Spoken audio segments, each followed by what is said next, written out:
Que celui qui se sanctifie de nouveau. Conférence virtuelle de la pureté organisée par la structure Univers d'inspiration. Chers frères et sœurs, vous nous suivez de partout. Aujourd'hui, nous sommes dans notre 5e journée de la conférence. Alors, nous vous invitons à être là parce que nous sommes en train d'aller petit à petit vers la fin de notre conférence. Depuis les premiers jours, vous êtes là en train de nous suivre. Vous nous écrivez sur nos pages, sur nos comptes. Vous êtes bénis. Nous aussi, nous sommes bénis. Raison pour laquelle le Seigneur nous a placés là pour l'édification de l'église ainsi que son perfectionnement. Alors aujourd'hui, nous sommes dans notre 5e journée de la conférence. Gloire au Seigneur. Nous aurons la grâce de recevoir un homme de Dieu. Surprise, il n'a pas été dans l'affiche, il n'a pas été vu. Alors suite à la disponibilité d'un de nos orateurs, il a pris à Dieu de nous bénir aujourd'hui par un homme de Dieu. Il parle bien. La particularité avec lui est que c'est avec lui que la structure Univers d'inspiration a été inaugurée. Notre premier live, notre première émission, nous l'avions fait avec lui. Alors aujourd'hui, nous sommes en train de recevoir un homme de Dieu merveilleux. C'est un frère, un homme de Dieu qui parle bien. Il s'appelle l'évangéliste frère Clerly Dongo qui va nous parler de la victoire sur les péchés chéris et les bénéfices de la pureté. Je m'en vais saluer notre invité. Soyez là jusqu'à la fin puisque vous serez bénis. Bonsoir. Bonjour, homme de Dieu. Bonjour, Papa Silas. Très content de vous retrouver encore dans ce plateau d'Univers d'inspiration. Plaisir partagé en tout cas. Beaucoup de personnes m'ont demandé, mais c'est quoi cet orateur surprise là que tu nous as gardé? Okay. C'était l'évangéliste Clerly Dongo. Amen, on est ensemble. Quel est votre mot par rapport à la structure Univers d'inspiration, par rapport à cette conférence? Je bénis le Seigneur pour cette structure. Je crois avoir été le premier orateur de cette structure. Je vis les commencements et je suis en train de voir là où Dieu est en train d'amener cette merveilleuse structure. Je crois que ce n'est pas ici que nous allons finir. Amen. Et Dieu sera en train de nous amener quelque part par rapport à ce qu'il nous avait promis, par rapport à des prophéties qu'il avait surtout libérées ces jours-là. Amen. Je crois que dans les jours qui arrivent, on entendra parler de cela. Et je bénis déjà le Seigneur en action de grâce par rapport à ce qu'il va accomplir, par rapport à des vies qui seront converties au travers de tous les messages qui seront en train de circuler dans cette structure Univers d'inspiration. Amen. Homme de Dieu, vous avez la parole, vous avez 25 minutes. Apportez-nous le message, ce peuple est en train de vous suivre.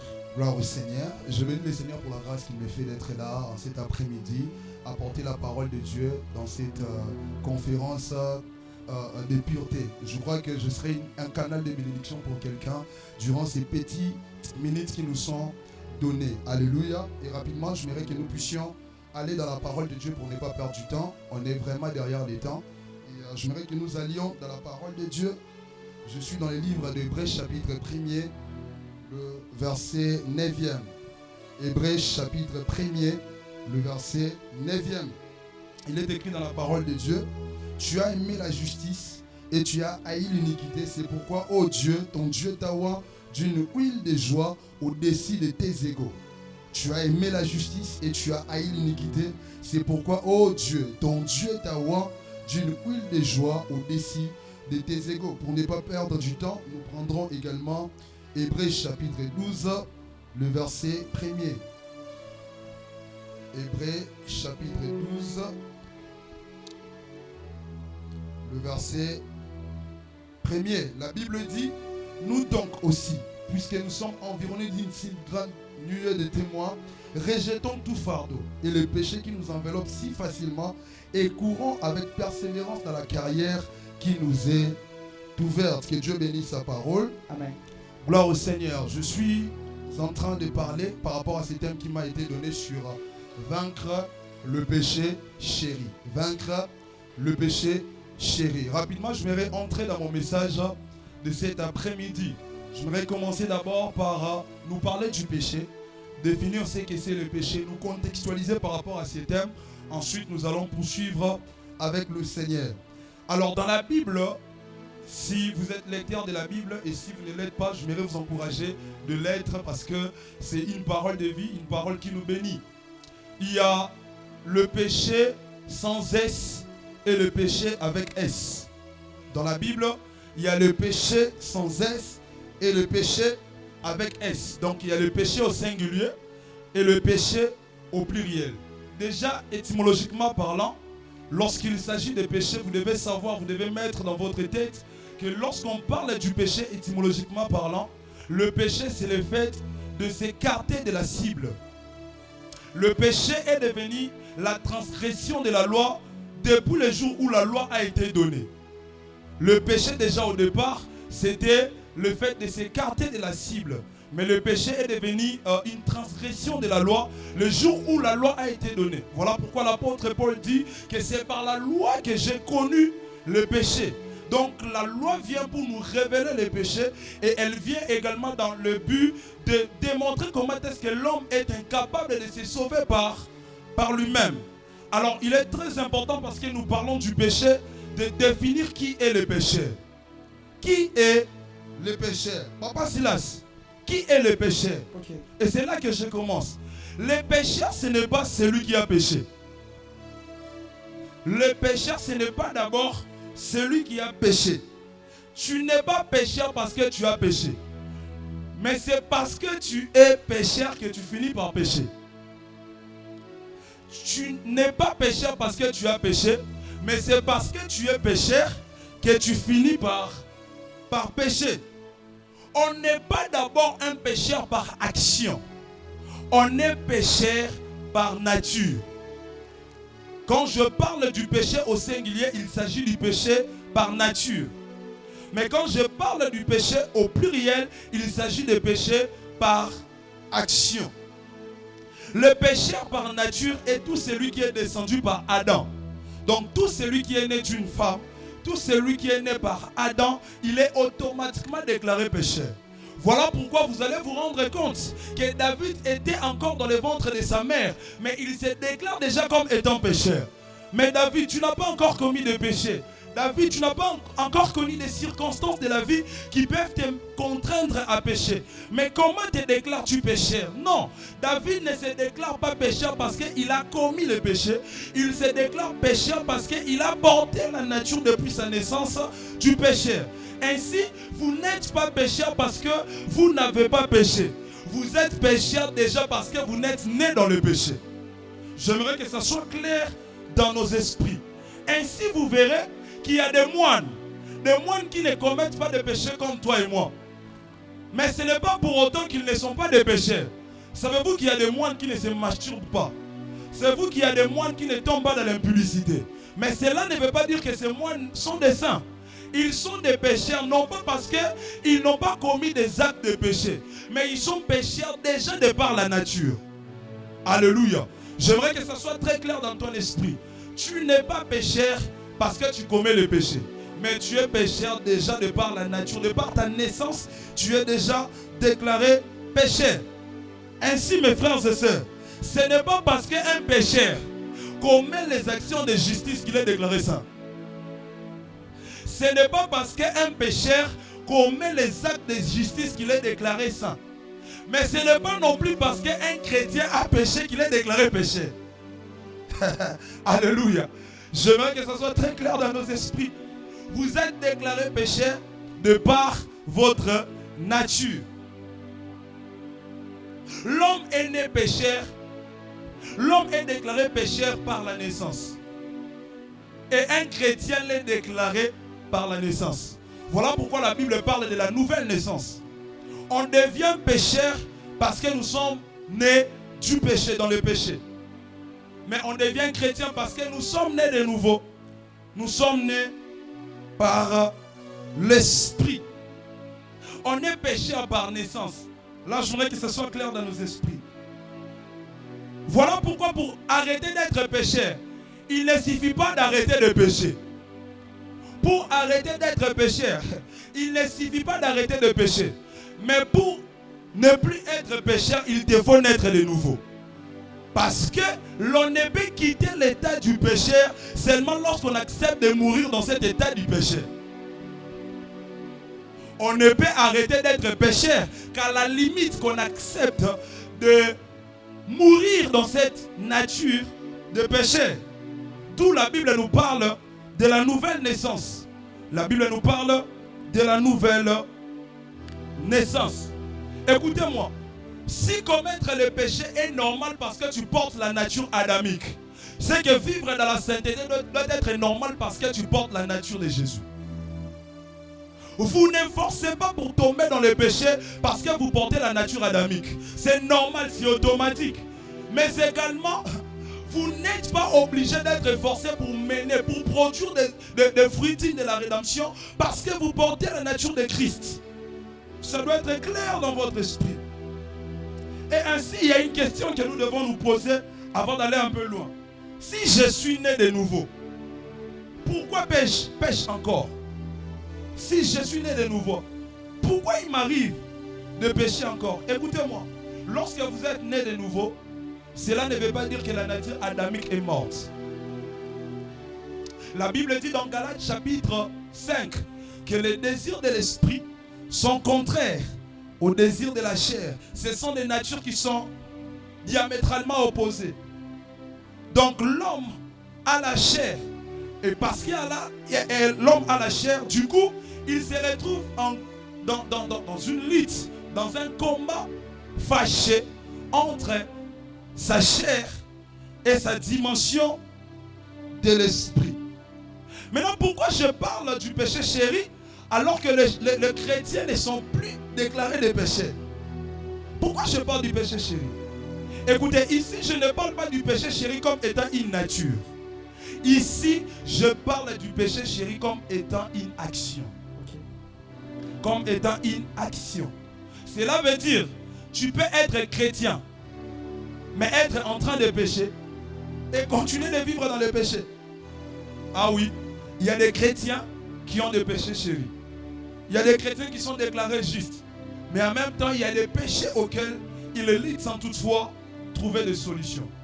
Voilà pourquoi ici je m'aurais parlé du péché chéri, non pas comme la nature, parce que ta nature là a été crucifiée, ta nature adamique, elle a été crucifiée.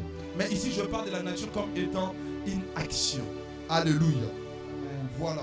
Maintenant, qu'est-ce que le péché chéri? Qu'est-ce que le péché chéri? C'est quoi le péché chéri? Dans la Bible, le péché chéri n'est pas expressément décrit. La Bible ne parle pas de péché chéri. Mais lorsque vous lisez, c'est que l'auteur aux épîtres aux Hébreux a écrit, il dit, dans Hébreux chapitre 12, verset 1er, il parle du péché ou de péché qui nous environne si facilement. Voyez-vous, il y a de ces péchés que nous commettons, mais il y a de ces péchés que nous commettons chaque jour. Ouais. Il y a de ces péchés que nous commettons, mais il y a certains péchés que nous commettons chaque jour. C'est ce qu'on appelle le péché chéri. C'est ces péchés-là qui t'environnent si facilement. Ce sont ces genres de péchés, même quand tu fais tout, tu n'arrives pas à les abandonner. Ce sont ces genres de péchés, même quand tu es prédicateur, même quand tu es un homme de Dieu, même quand tu es un évangéliste, il t'arrive à te retrouver toujours dans ces péchés. C'est de ces péchés-là que je suis en train de parler. Il y a de ces hommes qui ont certainement sorti victorieux en face de pas mal de péchés. Mais il y a toujours ces péchés-là qui lui ramènent vers le bas, qui les ramènent vers le bas. Il s'agit de ces péchés que nous sommes en train de parler en ce soir. Comment? Qu'est-ce que j'appelle le péché chéri? Le péché chéri, c'est ces péchés pour lesquels nous prions, mais dont nous finissons par tomber. C'est ces péchés pour lesquels nous nous battons, nous nous luttons. Mais malheureusement, il nous arrive de toujours tomber dans ces péchés. Pour certaines personnes, il s'agit de la masturbation. Pour certaines personnes, il s'agit de l'impudicité. Pour d'autres personnes, il s'agit du vol. Elles peuvent vaincre tous les autres péchés. Mais lorsqu'il s'agit du vol, la personne finit par tomber. Ils peuvent vaincre tous les autres péchés. Mais lorsqu'il s'agit de la masturbation, la personne ne sait pas s'en défaire. C'est de ces péchés-là que nous parlons. Et c'est ce que nous avons surnommé le péché chéri. C'est ce que nous surnommons le péché chéri. Et rapidement, quelles sont les conséquences du péché chéri? Alors que vous avez compris ce que c'est le péché chéri, il faudra maintenant que vous puissiez comprendre quelles sont les conséquences qui en sont liées. Quelles sont ces conséquences que ce péché Amen. La première conséquence que j'ai découvert dans la Bible qu'apporte le péché chéri, différemment des péchés que nous commettons peut-être par inadvertance, le péché que nous commettons peut-être par erreur, on s'y attend les mois, mais malheureusement on finit par tomber. Mais ici, lorsque je parle du péché chéri, il s'agit de péchés que nous commettons même quand on n'en a pas envie. Voyez-vous, vous n'avez pas envie de les commettre, mais vous finissez par les commettre. Il y a certaines personnes qui se retrouvent à se masturber, mais après la masturbation, elles expriment un mécontentement par rapport à l'acte qu'elles viennent de commettre. C'est de ces péchés-là que je parle. Alors, quelles sont les conséquences qui arrivent lorsque une personne s'adonne à un péché qu'il ne veut pas abandonner, à un péché ou bien qu'il veut abandonner mais qu'il n'arrive pas à abandonner? La première conséquence que j'ai identifiée dans la parole de Dieu, il s'agit de... En fait, le péché chéri brise la communion avec Dieu. Le péché que vous commettrez continuellement vous empêche à être dans une permanence communion avec le Seigneur. Toute personne qui commet le péché chaque jour aura du mal à entretenir sa communion avec le Seigneur. Toute personne qui tombe toujours dans la masturbation aura inéluctablement cette capacité-là ou cette incapacité-là à rester dans la communion avec le Seigneur. Combien sont des chrétiens qui arrivent à l'église? Combien sont des chrétiens qui sont des chrétiens par accoutumance, mais qui malheureusement, elles ont oublié ou n'arrivent plus à entretenir leur communion avec le Seigneur? Je suis venu parler à ces genres de chrétiens qui, parce qu'elles entretiennent ces péchés chéris, elles n'arrivent pas à entretenir leur communion, leur intimité avec le Seigneur. Le péché chéri brise ta communion. Le péché chéri brise ton intimité avec le Seigneur. Ça ne vous est jamais arrivé d'entretenir un péché. Et vous savez combien vous serez incapable d'entretenir votre intimité avec le Seigneur. Quand le Seigneur vous veut dans sa présence, quand le Seigneur vous appelle peut-être à un moment de prière, vous aurez du mal à entrer en profondeur dans ces moments de prière. Pourquoi? Parce qu'il y a un péché auquel vous n'arrivez pas à abandonner. Le péché chéri vous empêche d'entretenir une communion avec le Seigneur. Je te prie, mon frère, tu dois te battre pour y arriver. Tu dois entretenir ton intimité avec Dieu. Et cela passe par l'abandon du péché chéri. Ça, c'est la première des conséquences qui arrivent lorsque vous ne voulez pas abandonner ces péchés chéris. Vous aurez du mal à entretenir votre communion avec le Seigneur. Et vous ne savez pas les bénéfices qu'il y a lorsque vous entretenez une communion avec le Seigneur. Il y a tellement beaucoup de bénéfices. Vous ne savez pas ce que vous manquez lorsque vous ne voulez pas abandonner le péché chéri. Vous ne savez pas des délices qu'il y a dans l'intimité avec le Seigneur.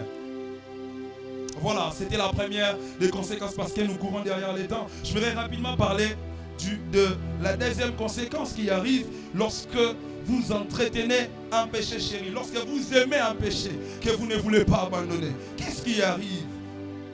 La deuxième conséquence qui arrive lorsque vous n'arrivez pas à abandonner ce péché chéri, c'est que le péché chéri ralentit votre marche avec le Seigneur. Le péché chéri ralentit votre marche avec le Seigneur. Mes frères et sœurs, le péché chéri sert comme une pesanteur qui vous empêche de monter avec le Seigneur. Savez-vous que la vie chrétienne, c'est une vie de marche? Nous allons quelque part avec le Seigneur. Il s'agit d'une marche vers la destinée. Il s'agit d'une marche vers la destination. Maintenant, qu'est-ce que fait le péché chéri? Le péché chéri vient pour vous ralentir dans votre marche avec le Seigneur. Il nous est arrivé, nous aussi, à entretenir le péché chéri. Frère, en tant que prédicateur, il m'est arrivé, excusez-moi d'être vrai avec vous, d'entretenir le péché chéri. Il y a certains péchés auxquels je suis sorti victorieux, mais il y a de ces péchés auxquels j'ai lutté. L'apôtre Paul parle de la lutte contre les péchés. J'ai lutté contre cela. Qu'est-ce qui m'arrivait? Il m'arrivait, tu pars prêcher avec puissance. Tu prêches avec ton corps, ton âme et ton esprit. Mais quand tu rentres à la maison, il y a un péché qui te retire vers les bas. Il nous arrive des fois, tu es en face d'une nouvelle saison. Tu sens que Dieu veut t'amener quelque part. Tu sens que tu veux aller quelque part avec le Seigneur. Tu sens que le Seigneur veut t'amener quelque part. Mais bizarrement, lorsque tu tombes dans ces péchés, c'est comme si tu reprenais tout à zéro. pour les frères et sœurs qui tombent dans la masturbation, ils vous diront la vérité. Ils vont vous dire la vérité. À chaque fois qu'ils tombent dans la masturbation, ils ont du mal à aller vers le chemin de leur destinée. Pour certaines personnes, ça peut les prendre 1 mois. 1 mois pour se rétablir. 1 mois. Quand tu tombes dans la masturbation, tu auras du mal. 1 mois. Tu essaies à te guérir. Et pendant ces 1 mois, si Dieu te voulait quelque part, si Dieu voulait t'amener quelque part dans ta marche avec lui, certainement tu serais quelque part déjà avec lui. Mais tu n'y arrives pas. Pourquoi? Parce qu'il y a un péché qui te ralentit. Combien sont des chrétiens qui sont censés aller loin avec le Seigneur? Combien sont des chrétiens qui portent une grande destinée? Combien sont des chrétiens qui sont appelés pour des grandes choses avec le Seigneur, mais qui sont malheureusement, s'il vous plaît, malheureusement ralentis, dans leur marche avec le Seigneur. Ils n'arrivent pas à foncer. C'est comme la pesanteur. À chaque fois qu'ils veulent monter, il y a toujours quelque chose qui les ramène vers le bas. Combien sont des chrétiens qui n'arrivent pas à marcher, qui n'arrivent pas à aller de l'avant? Tout ça pourquoi? Parce qu'il y a un péché qui les ramène toujours vers le bas. Et vous ne savez pas ce que fait le péché, chéri. Surtout les péchés qui sont liés au sexe. Il y a des conséquences néfastes. Quand vous êtes marié, imaginez qu'il y a un péché auquel vous ne savez pas trouver des solutions. Imaginez qu'on attrapait un papa qui tombe avec une maman au coin. Un papa marié. Un papa qui s'est battu avec la masturbation. Un papa qui s'est battu avec l'impudicité. On apprend quelque part qu'il a été arrêté. Voyez-vous des conséquences? Il y aura des conséquences contre sa famille. Il y aura des conséquences dans sa relation avec sa femme. Il y aura des conséquences dans son cercle amical, dans son cercle vicieux.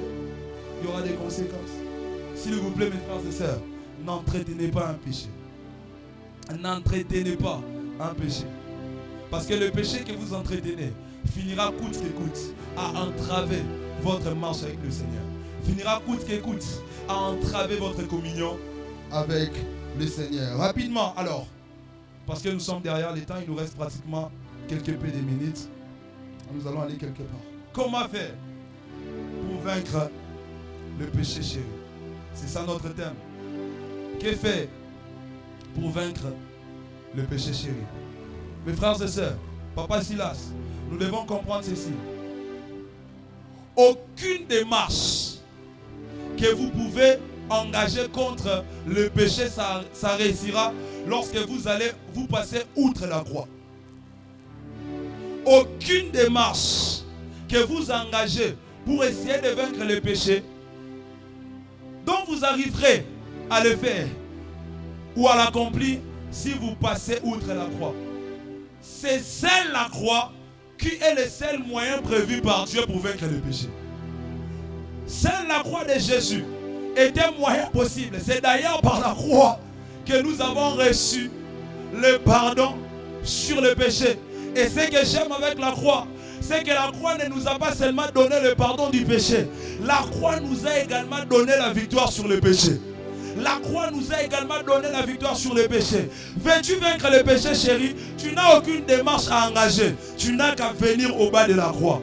Tu n'as aucune démarche à engager. Il te faut venir au bas de la croix. Parce que mes frères et sœurs, tout ce que la croix, mon Dieu, vous n'aurez pas ce que la croix vous a prévu en dehors de la croix. Wow. Vous n'aurez pas ce que la croix vous a prévu en dehors de la croix. Si la croix vous a prévu la guérison, vous n'allez pas la voir dans d'autres manières. Si la croix vous a prévu le pardon pour le péché, ce n'est pas en allant chez un ganga que vous aurez le pardon du péché. Ce n'est pas en allant chez un psychanalyste que vous aurez le pardon du péché. Le pardon du péché, ce n'est que dans la croix de Jésus. Amen. Voulez-vous vaincre le péché? Passez par la croix de Jésus. C'est au travers de la croix que nous avons la victoire sur le péché. Mes frères et sœurs, voulez-vous abandonner le péché? Passez par la croix. Passez par la croix. J'aimerais le dire comme notre frère Vernon, notre patriarche, qui le disait. Passez par la croix. Ce n'est que par la croix que vous aurez le pardon du péché. Ce n'est que par la croix que vous aurez la solution sur le péché. Voulez-vous engager une démarche contre le péché qui vous environne si facilement? Je vous appelle à passer par la croix. Parce que c'est au travers de la croix que nous avons reçu la victoire sur les péchés. C'est au travers de la croix que nous avons reçu le pardon du péché. Alléluia. Alléluia. Vous devez passer par la croix. Reconnaissez que Jésus vous a libéré du péché par sa mort sur la croix. C'est sur la croix qu'elle commence. J'aimerais le dire. Que c'est sur la croix qu'elle commence et finit les choses liées au péché. C'est sur la croix qu'elle commence et finit votre victoire sur le péché. Vous n'avez pas autre chose à faire. Il n'y a que la croix. Il n'y a que la croix. Passez par la croix et vous serez pardonnés de tous vos péchés. Et maintenant que nous sommes péchés, maintenant que nous sommes passés sur la croix, quand il nous arrivera de pécher, frère Silas, que faudra-t-on faire? Est-ce que pour autant, parce que nous sommes passés par la croix, parce que nous avons donné notre vie à Jésus, qu'il ne nous arrivera pas de tomber dans les péchés? Il va vous arriver de tomber dans les péchés. Voilà pourquoi Jésus, connaissant tous les mécanismes qu'il y a pour le pardon du péché, il vous a prévu la confession des péchés. Quand il vous arrivera des péchés, alors que vous êtes déjà dans le Seigneur, pour ceux qui ne sont pas encore dans le Seigneur, leur seul moyen pour que leurs péchés soient pardonnés, il faudra donner leur vie à Jésus. Amen.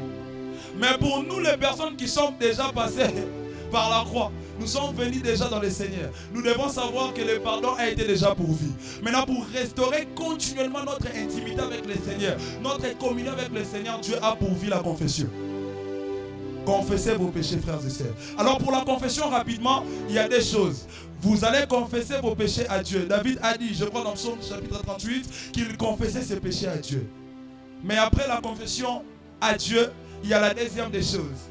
Vous devez confesser chez les frères. La Bible dit, confessez-vous les péchés les uns les autres. Quand il y a un péché chéri qui te combat, va vers Dieu. Confesse tes péchés. Cite nommément ton péché. Dis-lui, Seigneur, je suis un pécheur. Je ne suis pas un pécheur, excusez-moi. Il m'est arrivé de tomber dans les péchés. Pardonne-moi. Et si tu n'arrives pas à aller vers Dieu, va chez ton frère. Dis-lui, frère, voilà, je suis tombé dans les péchés. Prie avec moi. La Bible est là, claire m'a dit. Et le Seigneur Dieu te donnera la victoire sur les péchés. Alléluia. Amen. Le Seigneur te donnera la victoire sur les péchés. Mais troisièmement, alors que vous êtes déjà dans le Seigneur, à part le fait que vous confessez les péchés chez Dieu ou chez ton frère, il y a aussi la discipline. Veux-tu vaincre les péchés, chéri? Il te faut la discipline. Écoutez mon frère Silas, papa Silas, il y a certains péchés que vous ne vaincrez seulement parce que vous acceptez d'abandonner WhatsApp. Il y a certains péchés que vous réussirez de vaincre seulement parce que vous abandonnez YouTube. Savez-vous que certaines personnes tombent dans la masturbation seulement parce qu'elles utilisent Facebook? S'il te faut quitter Facebook pour sortir victorieux en face du péché, quitte Facebook. Si tu faut abandonner WhatsApp, WhatsApp qui te permet toujours d'entretenir ces péchés, tu dois abandonner ces péchés. Abandonne WhatsApp. N'est-ce pas qu'il est écrit dans la parole de Dieu que si ta main gauche est pour toi une occasion de chute, que faire? Coupe-la. Si je peux couper la main qui fait partie de mes membres, à combien plus forte raison je serai à même de quitter WhatsApp, qui ne fait d'ailleurs pas partie de mes membres? Il y a des chrétiens qui savent qu'ils sont faibles en face de WhatsApp. Ils tombent sur WhatsApp, mais ils ne veulent pas abandonner WhatsApp. Il y a des chrétiens qui savent qu'en entrant sur Google, je serai en train de tomber dans des films pornographiques. Pourquoi ne pas quitter Google? Qui t'a contraint de rester toujours dans ces sites web qui entretiennent ton intimité avec ces péchés? Il y a des chrétiens qui ne veulent pas payer le prix. Il y a certains prix que vous ne devez payer pour vaincre le péché. Et c'est le prix de la discipline. Amen. Apprenez à abandonner certaines choses. Apprenez à quitter certains amis. Il est vrai que ça sera difficile. Il est vrai que ça sera un peu coûteux. Mais s'il faut quitter quelque chose, bien que ça coûte, pour au final sortir victorieux en face du péché, j'accepte de le faire. J'accepte de le faire. Parce que mon intimité avec Dieu est plus importante que mes relations avec les gens qui m'amènent dans le péché. Je dois accepter d'abandonner certaines relations. Et cela passera par la discipline.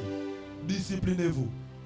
Quand tu sais que c'est en mettant beaucoup de mégabytes qu'il t'arrive alors que tu n'as plus rien à visiter, que tu tombes dans les péchés, abandonne. Ne mets plus beaucoup de mégas. Mets 200 mégas. Parce que tu sais qu'avec 200 mégas, tu vas seulement parler avec les gens sur WhatsApp. mets moins de mégas pour ne pas tomber. Il y a certains péchés que tu ne vaincras que par la discipline. Discipline-toi et tu arriveras. Maintenant, la quatrième des choses, pour clôturer mon serment, mon intervention, pour vaincre les péchés, c'est, Papa Silas, la soif de la présence de Dieu. La soif de la présence de Dieu. La soif de la présence de Dieu. Je répète, la soif de la présence de Dieu. Savez-vous que tomber à un péché est une réponse à une soif? Savez-vous qu'il vous arrive de tomber dans un péché seulement parce que vous répondez à une soif? Quand il vous arrive d'avoir besoin de vous masturber, ne voyez-vous pas que c'est un besoin? Ah oui, vous tombez dans un péché parce que c'est une soif qui vous monte. Vous tombez dans un péché parce que c'est un besoin qui vous monte. L'une des choses qui vous permettra de sortir victorieux en face du péché, c'est de remplacer vos besoins. Je ne sais pas si je me fais comprendre. La soif de la présence de Dieu doit être plus forte dans votre vie que la soif de tomber dans la masturbation. La soif de la présence de Dieu doit être plus présente dans vos vies que la soif de tomber dans un péché, chéri. Le jour où vous apprendrez à remplacer votre soif de péché par la soif de la présence de Dieu, vous allez sortir victorieux en face du péché. Amen. Certaines personnes n'arrivent pas à attiser leur soif avec leur soif pour la présence de Dieu. Voilà pourquoi ils tombent dans le péché. Combien de fois il t'arrive de trouver une minute pour chercher Dieu, pour entrer dans la présence de Dieu? Voyez-vous, la soif que vous manifestez, c'est la soif que vous incarnerez. La soif que vous manifestez, c'est la soif que vous incarnerez. Je prie Dieu pour quelqu'un. Que Dieu te donne à remplacer ta soif de péché par la soif de la présence de Dieu. Que Dieu remplace ton désir de péché par le désir de la présence de Dieu. Mes frères et sœurs, il vous est déjà arrivé d'être dans la présence de Dieu. Il vous est déjà arrivé d'être dans la présence de Dieu. Quand je parle de la présence de Dieu ici, je ne vois pas des sensations. Quand je parle de la présence de Dieu ici, je ne vois pas des frissons qu'on peut avoir lorsque nous écoutons une chanson et tout qu'on sort. Quand je parle de la présence de Dieu ici, il s'agit de cette réelle présence. Cette présence approbative. Il m'est arrivé des fois, alors que j'étais dans ma chambre, de me perdre dans la présence de Dieu. Amen. Et après, je commence à développer les désirs de ne plus rester dans la terre. Je commence à développer les envies de ne plus rester dans la terre. Plusieurs personnes, Papa Silas, tombent dans le péché. Pourquoi? Parce qu'elles n'arrivent pas à développer leur soif pour le Seigneur. Frère, le jour où tu apprendras à développer ta soif pour Dieu, le jour où tu apprendras à développer ton intimité pour Dieu, le jour où tu apprendras à développer ta soif pour Dieu, il y a certains péchés que tu les conjugueras au passé. Je dis, il y a certains péchés que tu les conjugueras au passé. Frère, lorsque tu es animé par la soif de la présence de Dieu, tu seras comme Pierre. Pierre a dit, le jour où il a vu Jésus, s'est transfiguré. La Bible dit que Pierre a dit, s'il est possible, construisons des tentes ici. Pourquoi, mes frères et sœurs, alors que Pierre était un parent, Pierre avait des enfants, comment Pierre pouvait oublier même ses enfants? Comment Pierre pouvait oublier sa femme? Tout ça pourquoi? Parce qu'il était en contact avec la présence de Dieu. Il a oublié les choses de la terre. Veux-tu vaincre la masturbation? Veux-tu vaincre l'impudicité? Veux-tu vaincre les vols? Apprends à chercher Dieu. Apprends à développer ta soif pour le Seigneur. Le jour où la soif pour le Seigneur montera, tu commenceras à oublier les choses de la terre. Tu commenceras à oublier des choses qui te ramènent toujours vers le bas. Je suis en train de prier alors que je suis en train de clôturer. Je prie que le Dieu de la Bible te donne les désirs de chercher toujours la présence de Dieu. Que Dieu te donne la force de toujours rester dans sa présence. Quand la force de la présence de Dieu t'anime, tu n'auras plus la difficulté à sortir victorieux en face de certains péchés. Tu n'auras plus du mal à sortir victorieux en face de certains péchés. Mes frères et sœurs, je suis en train de voir une génération des hommes et des femmes qui sortiront victorieux de leurs péchés chéris. Ça passera par la soif de Dieu. La Bible dit, j'aime ce que le psalmiste est en train de dire, comme une biche soupire près des courants d'eau, telle mon âme est en train de soupirer vers toi. J'aimerais soupir de la présence de Dieu. J'aimerais être à côté de Dieu dans sa présence. Je serai comme Ézéchiel. Dieu lui a dit, passe beaucoup de temps tout en dormant à gauche. La Bible dit qu'Ézéchiel commençait à dormir à gauche. Frère, toutes les personnes que vous voyez monter avec Dieu, ce sont des personnes qui ont crucifié leur chair en acceptant d'attiser leur soif pour Dieu. Ézéchiel a passé beaucoup d'années en dormant à gauche. Quand il s'est réveillé, il pensait que c'était la fin. Dieu lui a dit non, ça continue. Pour cette fois-ci, tu vas dormir à côté droite.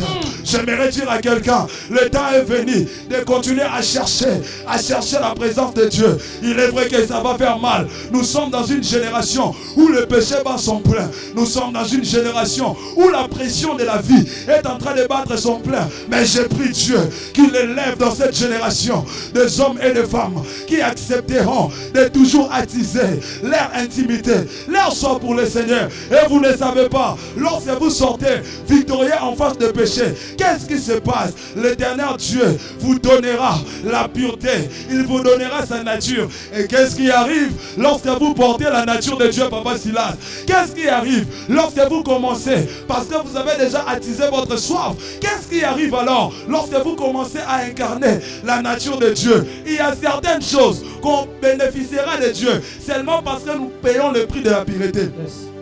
Il y a certaines choses que vous obtiendrez de Dieu parce que vous acceptez d'obéir à payer le prix de la pureté. Qu'est-ce que la Bible est en train de dire? La Bible dit qu'en tout temps, tes vêtements soient blancs et que l'huile ne manque pas sur ta tête. Qu'en tout temps, tes vêtements soient blancs et que l'huile ne manque pas sur ta tête. Lorsque tes vêtements sont blancs, tu auras la légitimité de bénéficier de l'huile sur ta tête. Lorsque la robe est blanche, tu auras la légitimité d'avoir l'huile sur ta tête.